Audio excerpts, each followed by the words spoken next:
The wind howled like it was alive, cutting through skin and hope alike, when the door slammed shut behind them. At -20 degrees, even breath felt dangerous. The man didn't look back. He just kicked the snow away from the steps, turned his shoulders against the storm, and left them there, two small children clinging to their mother's coat, their eyes wide with fear as the night swallowed the last light from the house. In that moment, standing in the frozen silence of a Canadian winter, it felt like the world had decided they were no longer worth shelter. Her name was Sarah, and she had learned long ago how quickly love could turn conditional. The arguments had been building for months, money, stress, his temper sharpening with every unpaid bill. But she never believed he would do this. Not in winter, not with the kids. As the cold crept through their boots and into their bones, panic tried to take over. She pulled her children close, wrapping them in her arms, whispering promises she wasn't sure she could keep. "We'll be okay," she said, again and again, hoping repetition might turn the lie into truth. They started walking because standing still meant freezing. The snow along the rural road was piled high, the streetlights few and far between. Cars passed rarely, and when they did, none stopped. Her fingers burned, then went numb.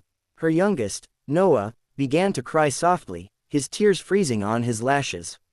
Emma, older and trying to be brave, asked the question Sarah was terrified of. "Mom, where are we going?" Sarah swallowed hard and kept walking. "Somewhere warm," she said. It was all she had. That's when she saw it. Half hidden behind snowdrifts and dead brush, an old abandoned railcar sat on a forgotten siding. Rusted red, scarred by time, its wheels frozen into the tracks like it had been waiting there forever. To anyone else, it might have looked like scrap metal. To Sarah, it looked like a chance. She dragged open the heavy door with hands that barely worked, the metal screaming in protest. Inside, it was dark, cold, and smelled of old iron, but it blocked the wind. They climbed in, and Sarah shut the door as best she could. The silence inside was thick, broken only by their breathing. She used spare clothes from her bag to pad the cracks, rubbing her children's hands until sensation came back in painful waves.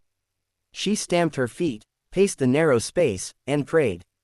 The railcar wasn't warm, but it was alive compared to the storm outside. That night, huddled together on the cold floor, they survived. Days followed that tested every ounce of her strength. She scavenged during daylight, walking miles to food banks, warming centers, anywhere that wouldn't turn her away. At night, they returned to the railcar. She found cardboard, old blankets, even a broken camping stove someone had tossed out. She learned how to seal heat, how to make soup from almost nothing, how to smile so her kids wouldn't see the fear eating at her. The cold was relentless, but so was she. Slowly, something unexpected happened. A passerby noticed the light from the railcar one evening and stopped. Then another. Word spread quietly. Someone left a bag of groceries. Someone else brought a space heater and a generator. A retired rail worker recognized the car and helped make it safer. The railcar, once forgotten, became a symbol of stubborn survival. For Sarah's children, it became home, not because it was perfect, but because their mother never gave up on them inside it. Months later, when spring finally softened the land, help came in the form of housing support and a small apartment in town. The day they left the railcar, Emma hugged its cold metal wall and whispered goodbye. Sarah stood for a moment longer, her hand resting on the door that had saved them, tears sliding down her face. She wasn't crying for what she lost, but for what she found, strength she didn't know she had, and kindness from strangers who reminded her she wasn't alone.